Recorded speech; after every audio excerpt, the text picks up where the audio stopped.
Hello, literary enthusiasts. Today marks an extraordinary episode as Calypso Publishing warmly welcomes a new and captivating voice into our family. Joining us today is the inspirational new author, John Gayaldo, accompanied by his equally inspiring wife, Kathy. We are thrilled to embark on this exciting journey together. But before we dive into the world of words, John and Kathy, the mic is yours. Could you share a bit about yourselves with our audience? Sure. Well, my name's John. I've been writing this book for about 2 years. It's been my journey and just in life, as well as just figuring out things where things fit for me. So I'm excited to share these thoughts. I'm a normal guy, raised 7 kids. 5 were birth kids, 2 foster kids. We raised them in the church. We love Jesus. We want other people to love him too. So I am Kathy, married to John. We're going on 38 years in Woohoo! a couple of weeks. So it's been Hard a to believe. long time. I did get a degree in education and taught a little while, but mostly for the last 33 years, I've been a stay-at-home mom. As John said, we had 5 of our own kids, and then we took in our 2 nephews. So it's been a busy house, and 4 young adults are still living with us. So it's still a busy house, and I still cook a lot. Wow. Well, John, I have to ask you, how on earth did you find time to write a book through all of this? I don't know. I was getting up at 4:30 every morning because I found out that that's when my brain works, which is not good when the rest of the day it doesn't. But I get up at 4:30, start thinking, writing, and then I go back. Often I would listen to the book of James as I walked and pray. And just, I found that very helpful to just take time when everything was quiet around here and I could write. And often I would chew on stuff for days before I'd write about it. So it was thinking process as I looked at the book of James and looked at what was going on in the world around. I was very upset about a lot of things. So I was trying to process it as I wrote. At what point did you decide, I need to write this book? What was the catalyst for you or your turning point, do you think? I listened to the book of James as I walked, probably hundreds of times. And as I did that, it just seemed like there's something here that fits what's going on in the world. And I was so upset by how a lot of church people that would have called my family, my friends, my crowd, how they were acting. And that goes back many years, but especially the last few from the pandemic, how they handled the George Floyd protests too. And as I spoke about these things, I was shocked by how a lot of them responded to me. I seemed like I was just saying something that just normal. This is stand up for people, care about people, do things like that, that this is just normal stuff. People reacted to me. In fact, some people even went so far to suggest I was a heretic for even thinking that way, which drove me more and more to think about it more because Mhm, it didn't make mhm. sense to me. It was a cultural view of what Christianity is and certainly didn't fit the Jesus I knew or what I was seeing in the scriptures. Absolutely. And what you're saying, I think that carried into attending the rally as well. You know, a lot of the things that you were writing about, I think there are a lot of people out there who really resonate with the thoughts that you were having, that you were writing about. So could you walk us through your emotions and your thoughts, maybe something that you didn't include in the book when you attended the rally? I think your response was very human, and often the same things go through all of our minds when we speak out and speak up. What advice would you have for those who are afraid to cry out, but have the spirit in their heart? Well, it's normal to be afraid. I was really nervous about it because it was a situation I'd never been in. We were at the height of the pandemic. George Floyd gets killed. The protests going down in downtown Portland. I think fewer than 3% of the evangelical population felt that they needed to protest as well. And I just thought it was too serious to not take a stand. My sister-in-law was going to nightly, and I called her up and I said, "Can I join you?" She was absolutely shocked that I would join her because to her, evangelical Christianity and this type of protests just don't go together. She said, "Sure." So I guess if you're going to do something like this, it's good to talk to people who've done it already. So we went, met up, and then we got to the rally.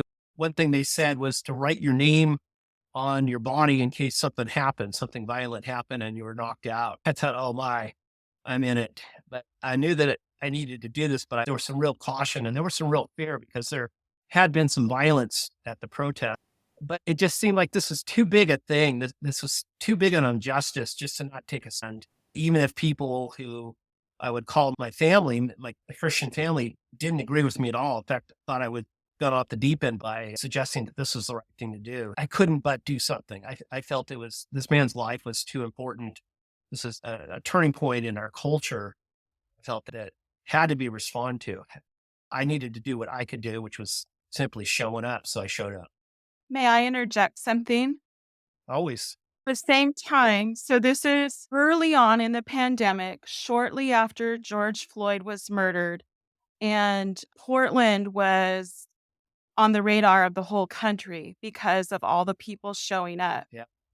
Yes, there was violence by some bad actors, but almost every single night, there were federal officers in the federal building sent by the then president who came out every night and were tear gassing the crowds and basically perpetrating violence against them also.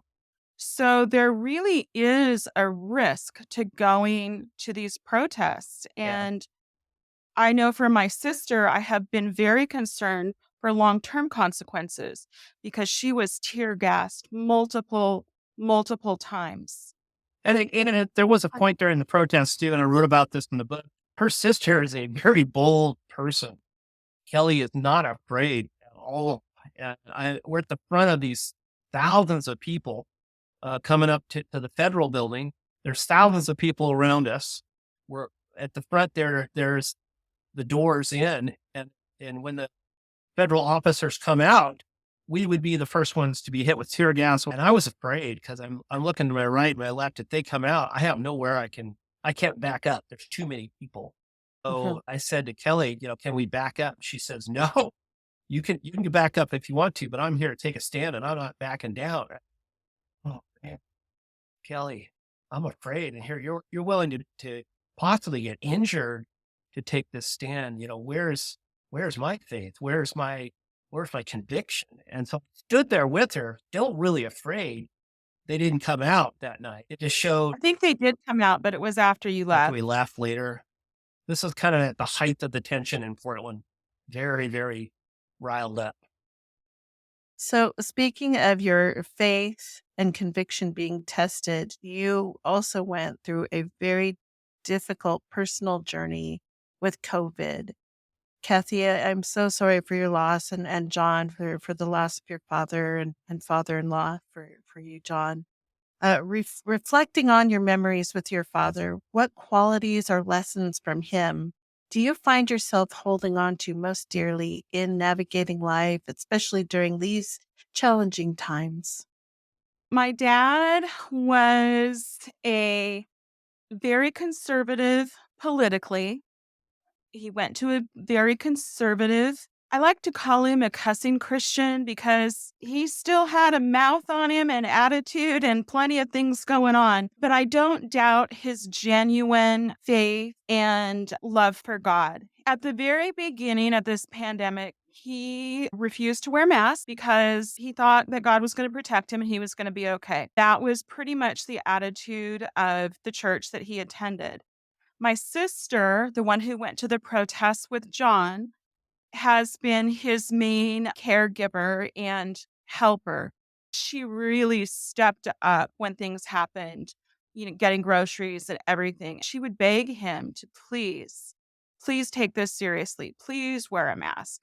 We even had outdoor family gatherings and everyone would be masked except for my dad. And he'd like, oh, it's going to be fine. You're all going to be fine. God told me everyone is going to be fine. Mostly we have been, although some of my family members do have lasting consequences from having had COVID. It was not quite a year in to this pandemic when my dad did contract it. What was really interesting is that somewhere, I'm not sure where he voted that fall. It could have been a conservative vote for Donald Trump. It may have been for President Biden. I'm not sure. But somewhere in that time, he decided that President Trump was not a great guy and he did not want to get COVID. he started staying home and he didn't go out and join people, within his church without wearing a mask, things like that. He began to take everything and his health more seriously. Unfortunately, it didn't take much at that time for someone, especially someone of his age, he was 79, to contract COVID. In late January, right before vaccines were becoming available for everyone, he did get COVID. Our hearts sank because we figured it was a death sentence. His biggest thing that he wanted, he has said this multiple times to us, that he wanted to die at home and be surrounded by his family. We didn't know if that would happen. While he was in the hospital for about 3 or 4 weeks, he did end up in ICU.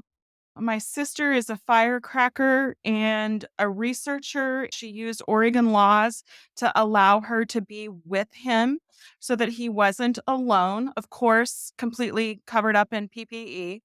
And she was with him. And he did get well enough to be discharged from the hospital, in the fact that he got off the oxygen. There was nothing more they could do.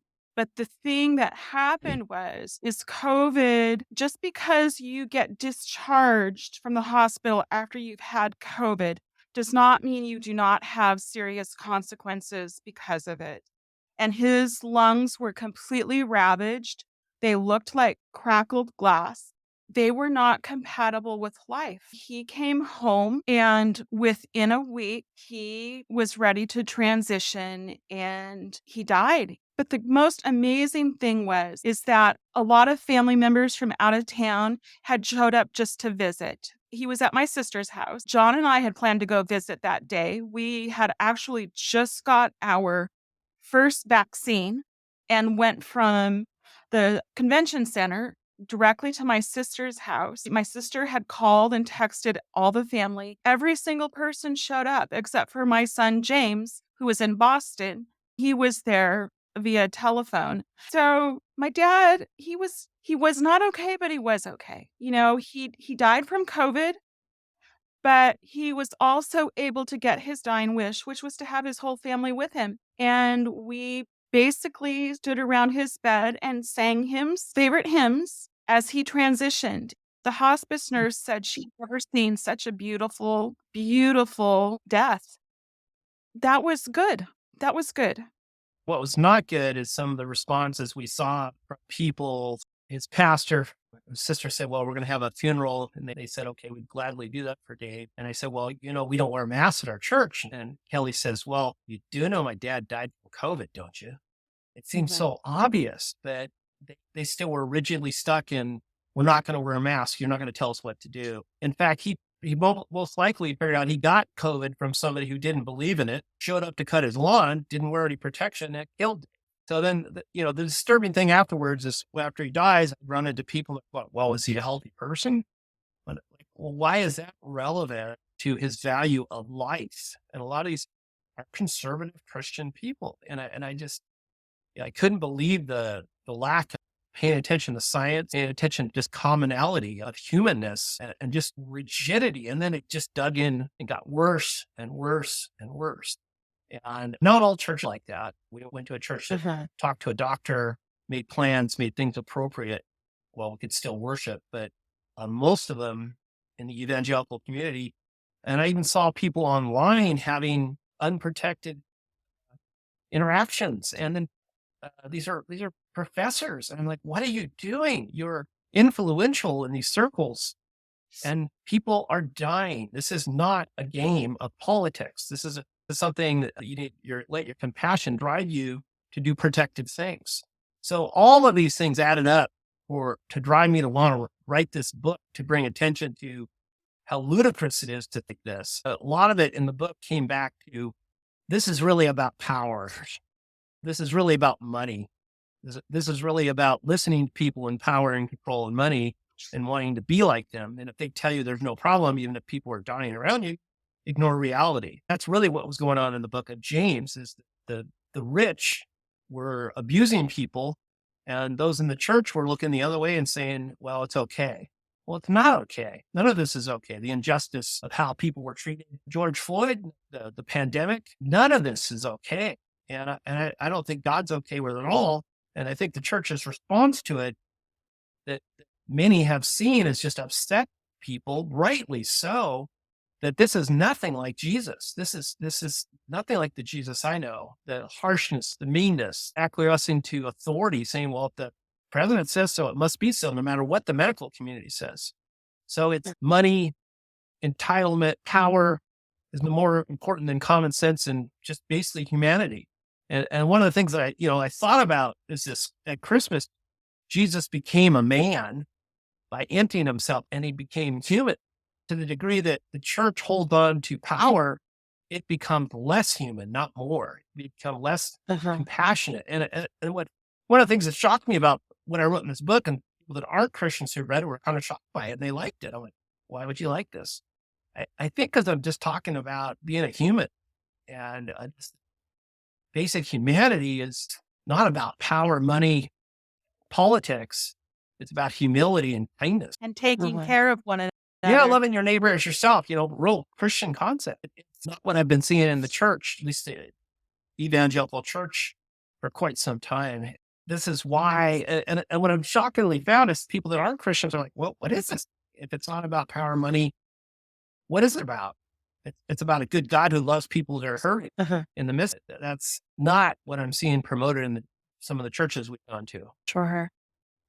Well, I think that's the perfect tie-in to my next question, and you've covered quite a bit of my next question already. But, if you could drive any point home, or whether or not people have read your book, what would you like the world to know about you, your message? Why should they read your book? I would hope that people will take another look at Jesus, because he's nothing like what the evangelical church is representing him as right now. He's kind, he's gentle, he's with those that are broken and hurting.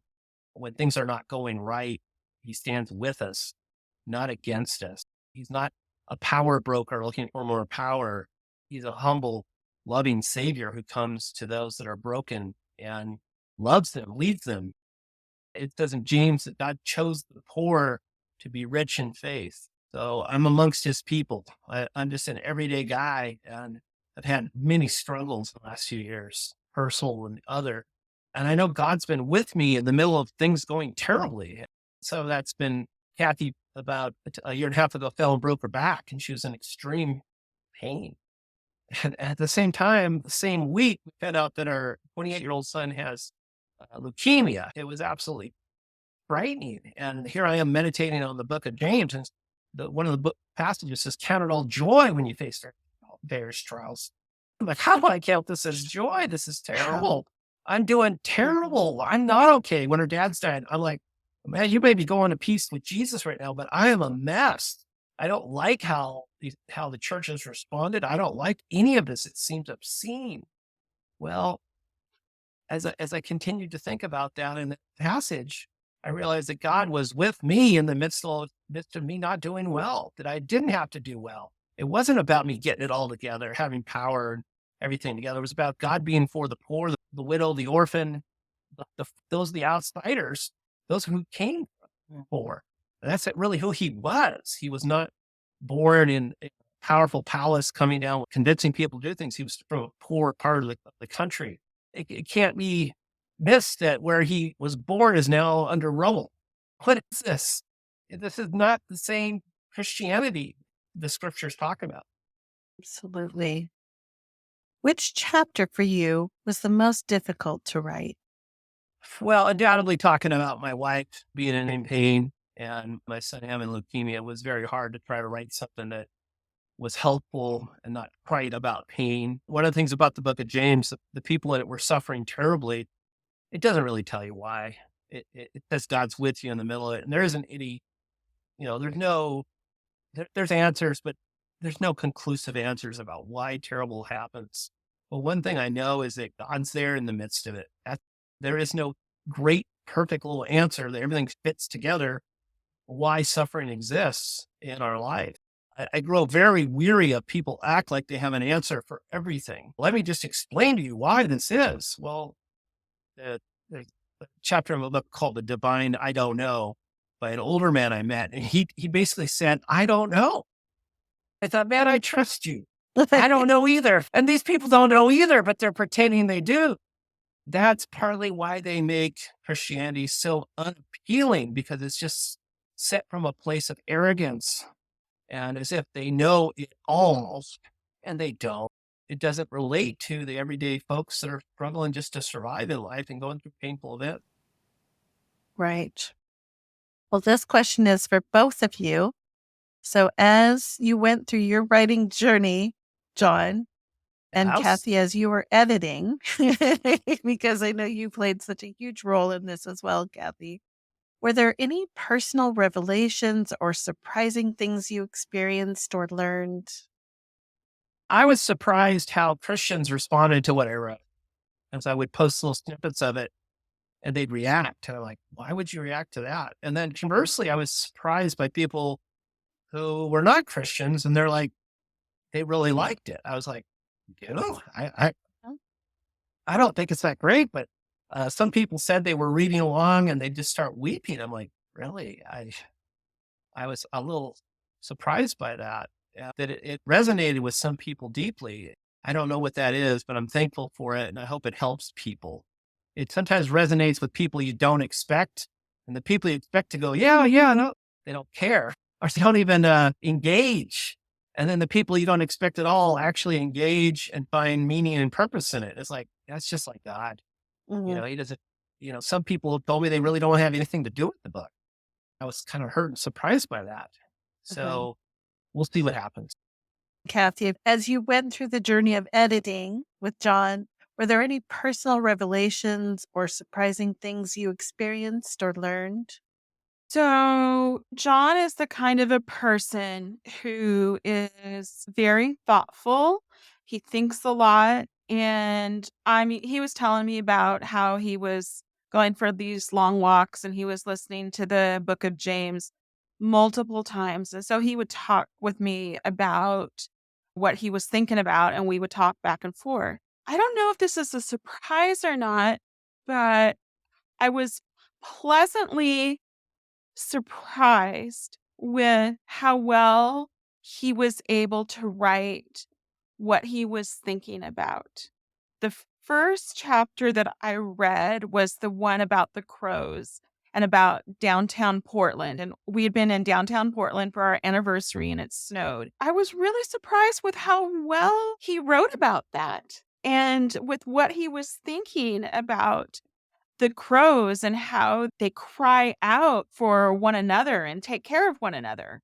That was just really encouraging because I thought, maybe he does have something there. I just pretty much thought, he's gonna write because that's a way of processing information, processing feelings, how we're thinking about stuff.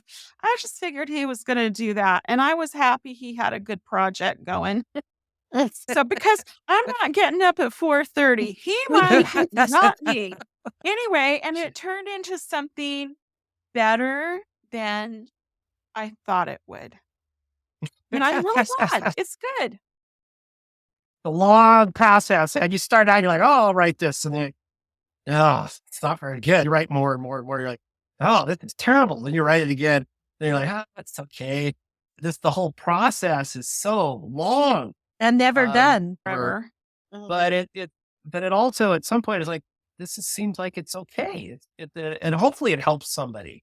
Hopefully the thoughts, the process.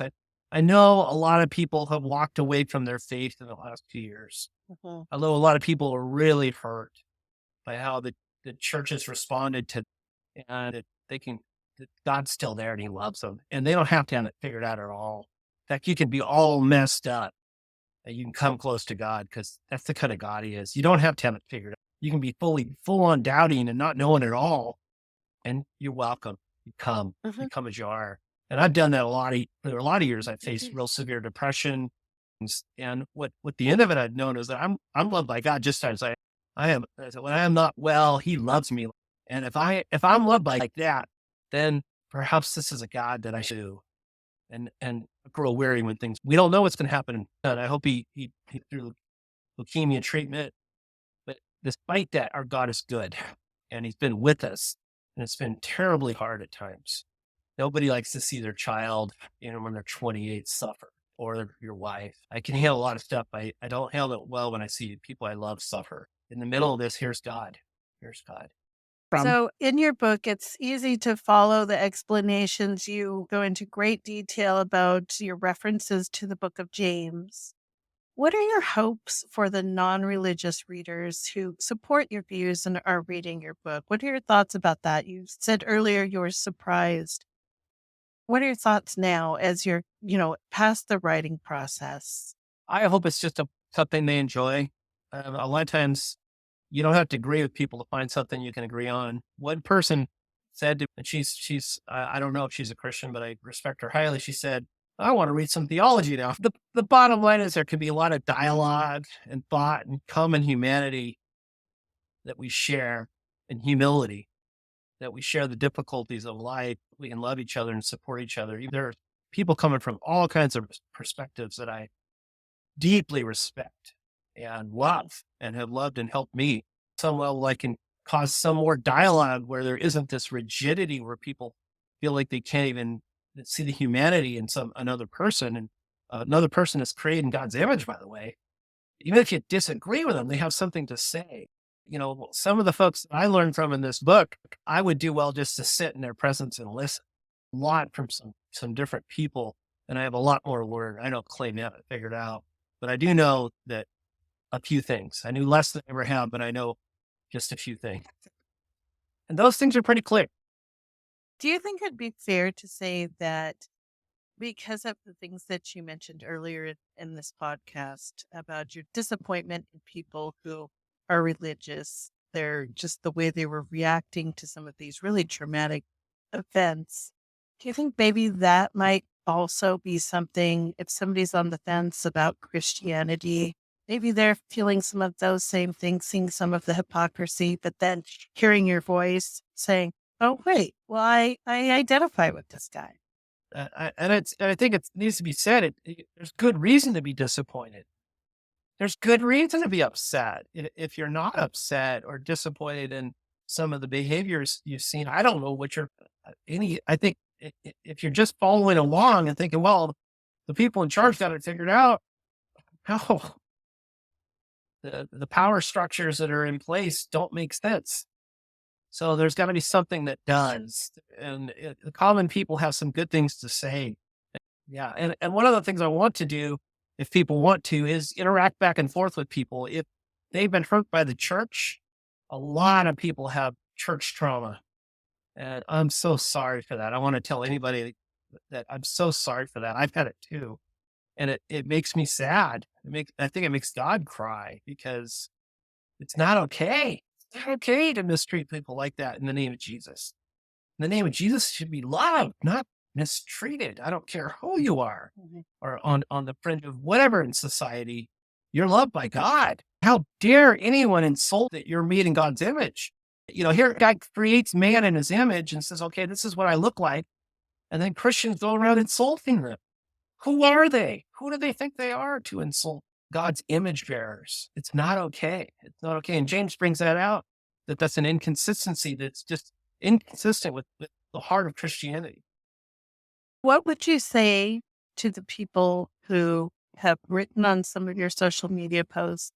There was one that it hit me pretty clearly where they responded with, well, God put Trump into power, so nice try. What would you say to them? I don't really think that has anything to do with what I'm talking about. What God are you following?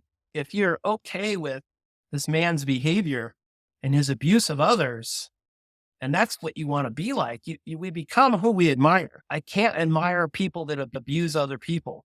To me, it's quite a different thing to have a conservative view of politics than what I'm talking about here.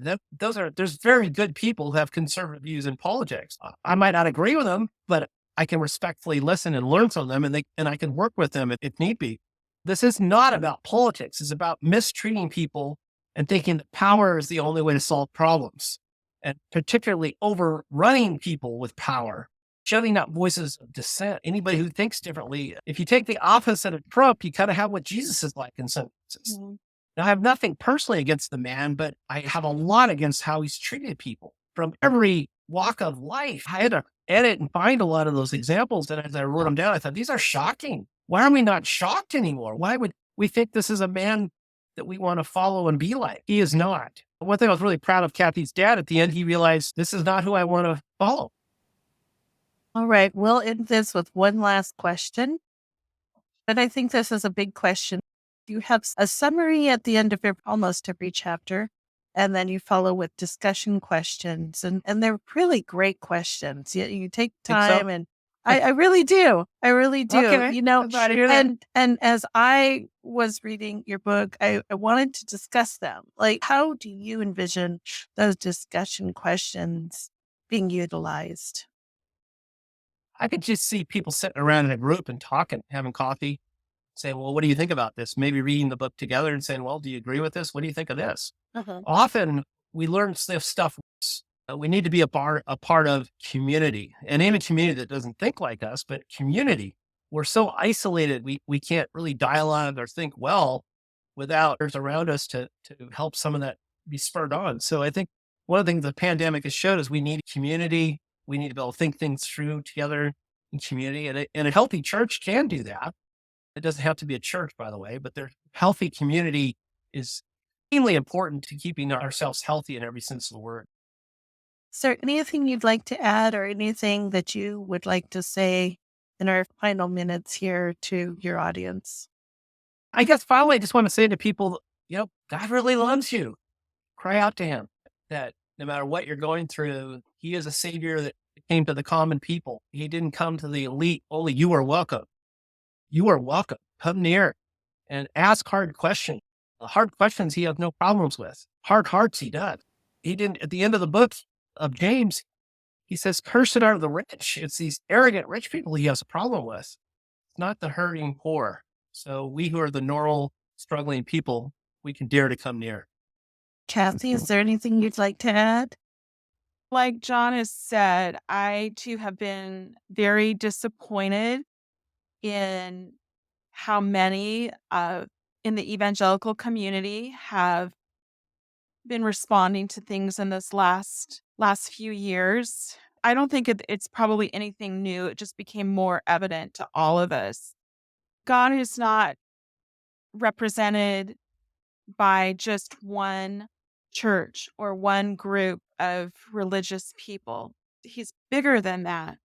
And he's more than that. I hope that people would be willing to give, like John has said, give Jesus another look. Christianity has become kind of a bad word because it's got a bad reputation. But I don't think that God does. God is love. Amen. Lose Trump, Find Jesus will be hitting the shelves January 6th in 2024. Don't miss your chance to delve into this compelling narrative that fearlessly addresses the intersections of faith, politics, and personal reflection. Stay tuned for enlightening explorations that promise to challenge perspectives and inspire positive conversations with Calypso Publishing.